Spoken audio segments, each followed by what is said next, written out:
Olá pessoal, Anderson Sampaio, diretoria da direita, tudo bom? Hoje domingo, vamos iniciar mais uma semana, né? Eu não sei quem já foi, hoje já fui à igreja, fiz as minhas orações, tivemos nascimento na família, desejo muitas felicidades, né, aos novos papais e, lógico, né, à nova criança que chegou, que ela traga muita alegria e tenha muita saúde. Enfim, como alguns de vocês já me conhecem, alguns assuntos eu acabo não entrando logo para falar de cara, para até entender melhor, digerir, enfim, fazer uma análise até talvez um pouco mais tranquila para depois falar. E isso, um dos assuntos que eu vou falar hoje é sobre isso. Mas não é esse primeiro, tá? Hoje nós vamos falar de três assuntos. Primeiro nós vamos falar sobre as férias do STF, né? O pessoalzinho aí do ativismo judicial não quer tirar férias e vamos falar sobre isso. Vamos falar sobre o blocão do Maia, né? Esse bloco para fazer o sucessor do Maia na Câmara em prol da democracia, vejam só. E aí sim, esse assunto que eu realmente meditei bastante, li várias vezes a entrevista e tudo mais. Paulo Guedes, em sua revista Veja, ou em sua entrevista à Veja, falando sobre, óbvio que ele falou sobre o momento econômico do Brasil e tudo mais, mas os pontos mais importantes que nós temos que falar é sobre a conspiração para a derrubada do presidente que ocorreu, né? E aí nós vamos falar sobre isso.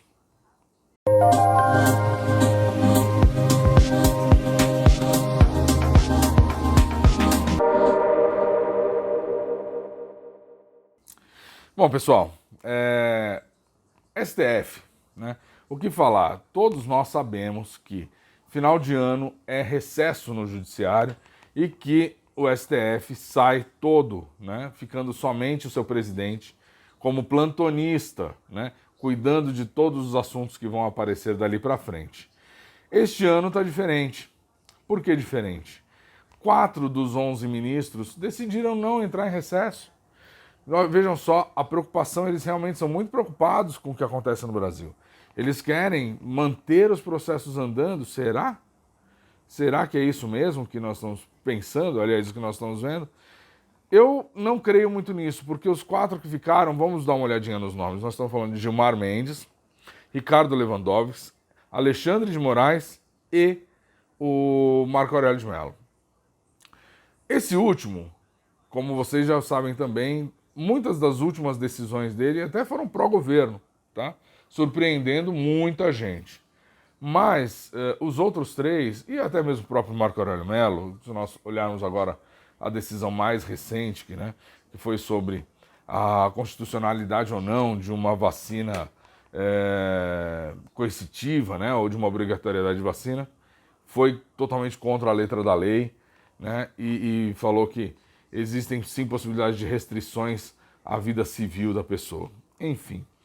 Mas os outros 3, nós já sabemos. Ricardo Lewandowski, assim, ferrenho antagonista, opositor do nosso governo. Marco Aurélio Mello, é isso que nós falamos. Alexandre de Moraes, então, que era o capacho do Dias Toffoli, né, com as seus inquéritos de fake news e atos anticonstitucionais, né? Enfim, é ridículo. E Gilmar Mendes, que porque tentou reeleger, né, Davi Alcolumbre e Rodrigo Maia. O que acontece, eu acho que vocês também se lembram, que quando houve o problema dos 5 a 6, dos 5 a 6, desculpa aí, gente, na votação da reeleição do Maia e do Alcolumbre, rolou a boca pequena de que o Gilmar Mendes tinha ficado muito puto, principalmente muito puto com o Luiz Fux, porque em tese eles já estavam todos combinados de que a reeleição seria algo possível, e aí ele teria dito que a presidência do Fux teria acabado ali, que o Fux não conseguiria fazer mais nada. Enfim, talvez isso seja uma das coisas. Por quê? Assim, ao que me parece, a única coisa não é porque eles querem manter o judiciário andando, não é porque em ano de pandemia, né, ou de fake-demia, eles querem fazer com que tudo aconteça da melhor maneira possível. Não. Para mim, só tem uma coisa que parece. Tem algo grande acontecendo, deve estourar alguma coisa por esses dias a ser protocolado no STF, e eles não querem dar a chance de ter uma decisão monocrática do Fux. Então, eles ficam por lá, aí existe o sorteio, alguns dos 4 pegam e aí faz a festa que quiser fazer. Então, com essa turma, gente, nós já não estamos, eu já falei isso, já não estamos num Estado democrático de direito. É impossível você falar que, do jeito que vai, né, que o judiciário pega as leis e rasga e dá nova interpretação em texto que não existe interpretação, não há o que se falar de Estado democrático de direito. Mas é isso que nós temos hoje e vamos ter que brigar bastante por isso, tá? Inclusive, como já disse, olhando muito de perto as decisões do mais novo membro da nossa Suprema Corte, né? Cássio Nunes Marques, ou Nunes Marques, ou Cássio Nunes, chame como chamar, né? Eu acho que nós temos que ficar muito atentos. Não é nada confortável termos essa Suprema Corte como está. Mas é isso, então, 4 não vão sair de férias pela primeira vez em décadas. Tem coisa por trás. Falando já da Câmara, vocês também devem ver, assim, Rodrigo Maia, essa pessoa abjeta, esse político asqueroso, que a todo tempo tentou se passar por bonzinho, tentou ganhar os louros da reforma da Previdência, falando que a reforma da Previdência foi uma conquista da Câmara e não da equipe econômica do presidente. Enfim, agora vem falar, né? Agora já está nas últimas semanas, graças a Deus, do seu mandato, e vai ser mais inócuo, mas agora vem falar, vem chamar as pessoas como eu, como vocês, na bancada. Isso é postura de um presidente da Câmara, chamar os outros de bolsominions. Poxa, nhonho, nós te demos um apelido tão bonitinho, você vem querer chamar os outros de bolsominion. Isso não é quebra de decoro? Será que não? Assim, porque o nosso presidente não pode falar nada, que tudo em tese é quebra de decoro. Agora, o presidente da Câmara pode vir falar sobre bolsominions? Enfim. Mas pior do que isso é ele querer fazer o seu sucessor. E vejam só, nós estamos falando de diversos partidos que ele criou um bloco, né, o blocão do Maia, para fazer esse seu sucessor, né? E olha só, eu vou começar com a lista com um dos partidos mais nojentos que nós temos no Brasil. Quem encabeça a lista? PT. Então nós temos PT, DEM, PDT, PSB, MDB, Cidadania, Rede, PV, PCdoB, PSDB e, por fim, mas não menos importante, PSL. Nós estamos falando de 11 siglas formando esse, como eu chamei, de blocão do Maia, né? Nenhum deles à direita, todos à esquerda. E aí Rodrigo Maia vem falar que era aliado do governo, que fazia alguma coisa em pró da agenda do governo. Não. Inclusive, nesse mesmo momento que ele chamou a nós todos de bolsominions, e ele acha que isso é ofensa, mas, sinceramente, para mim, isso aí, você chamar de bolsominion, ultimamente, já é mais do que elogio. Ele vem falar que ele vai fazer uma oposição leal à agenda de costumes, ou seja, progressista, vagabundo, imbecil, retardado, idiota. Tem mais algum adjetivo? Coloca para mim aqui os adjetivos nos comentários. Eu queria mais alguns, às vezes me falha um pouco. E aí vem falar que vai fazer essa oposição à agenda de costumes, que é justamente o que elegeu o presidente. Ou seja, ele não está a favor da população, ele está cagando para a população. Ele está a favor do dele, né? Ele está a favor de ir comemorar com Eduardo Paes, quando ganhou lá no Rio de Janeiro, fazendo aglomeração, dando tapinha nas costas sem máscara. Mas aí quando aparece numa reunião, né, para fazer bonito, entre aspas, porque ele acha que vai aparecer só na mídia quando ele está nas reuniões, está de máscara, falando em distanciamento. Balela, esses caras não estão nem aí para nada, né? Usam e abusam da pandemia para controlar a população, para manter a população em pânico, controlar tudo que essa população faz e roubar o máximo que eles puderem. Tá? É só isso, eles querem poder, dinheiro e controle. Né? Então, vejam só, não existe democracia com esse tipo de blocão. O que parece só que é muito bom, que, por exemplo, o PSL, né, o partido do Bivar, é um partido mais do que rachado, é um partido que era um partido nanico e se transformou no que é o PSL hoje em função do presidente Bolsonaro, que levou muita gente, que conseguiu eleger muita gente. E, graças a Deus, existem os traíras como Joyce Hasselman e outros dentro do partido, existem. Mas a grande maioria, né, dos deputados estão do lado do presidente. Então, não olhem só para as siglas, porque dentro de todas as siglas tem pessoas que vão votar fora do que a sigla está querendo. Então é possível que nós tenhamos alguém que não venha do nome do Maia, que o Maia vá apoiar. Porém, isso não quer dizer que nós não tenhamos que pressionar os nossos congressistas. Nosso trabalho, seja na rede social, seja por telefone, por e-mail, por carta, pessoalmente, nas ruas, pressionar os nossos congressistas para que o próximo presidente esteja efetivamente alinhado à pauta do governo. Porque só assim que nós vamos conseguir fazer rolar privatizações que são necessárias, que nós precisamos trazer esses investimentos para o Brasil. Nós vamos conseguir rodar a reforma administrativa, que é o que vai começar a enxugar essa máquina maluca que nós temos. Enfim, tem muita coisa para acontecer e o Congresso precisa estar do nosso lado. Não estou falando só do presidente da Câmara, mas do Senado também. Nós precisamos colocar alguém que não esteja alinhado com os valores de Davi Alcolumbre, que, graças a Deus, hoje perdeu, né, em Macapá, a família Alcolumbre perdeu o controle de Macapá, foi eleito um outro prefeito. Né?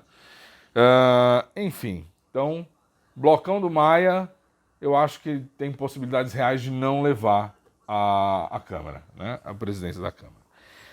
E aí nós vamos falar sobre o assunto que eu falei, que é o que eu quis digerir mais sobre tudo que eu li, porque, de novo, Paulo Guedes falou à Veja, falou sobre cenário econômico, falou sobre investimentos, falou sobre a bola da vez do Brasil, que é onde nós vamos ter um portfólio de investimentos absurdo.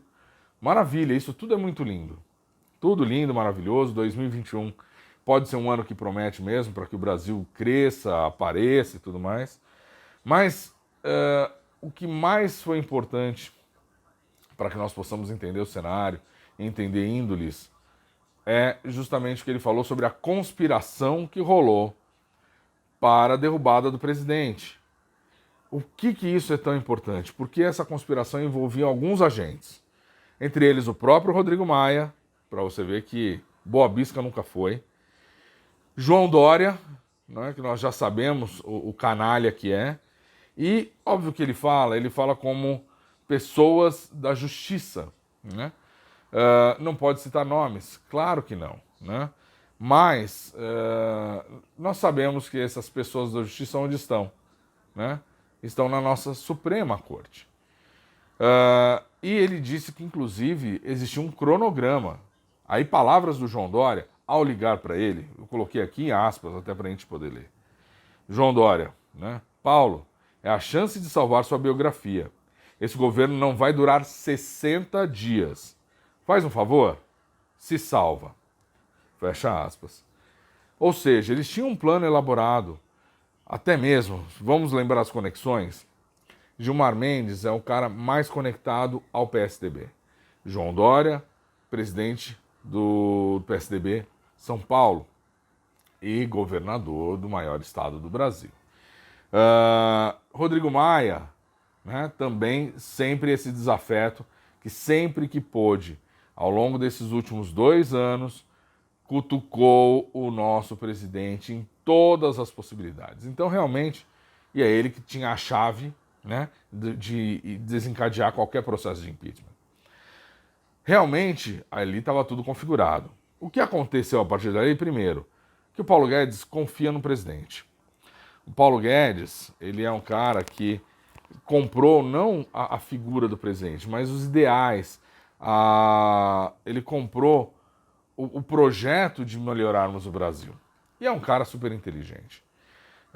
Até a página 2, tá? Depois nós vamos falar também sobre uma escorregada de Paulo Guedes aí. Mas, então, ele não caiu na narrativa, não caiu nessa narrativa porca do governador de biografia, o biografado já tinha saído, né? E biografado pela Peppa, que já disse que a biografia dele foi mal escrita.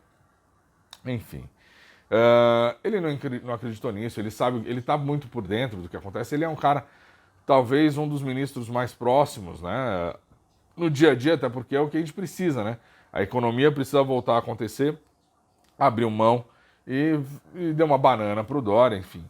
E aí a gente consegue até entender também todas as rusgas que Rodrigo Maia, né? Aliás, que Paulo Guedes tinha com Rodrigo Maia, que depois tentaram fazer aquele almoço de reconciliação, durou algum tempo, mas já não acontece de novo, enfim. Não tem um relacionamento bom e eu acho que nem tem que ter um relacionamento bom com esse tipo de gente. Tem que ter um relacionamento profissional, estritamente profissional.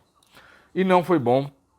Só que aí, para tentar desarticular isso, o que o Paulo Guedes acabou fazendo? Começou a tentar entender e falar com as pessoas, principalmente envolvidas no STF, do que estava acontecendo, quais eram os incômodos, por que isso, por que aquilo outro.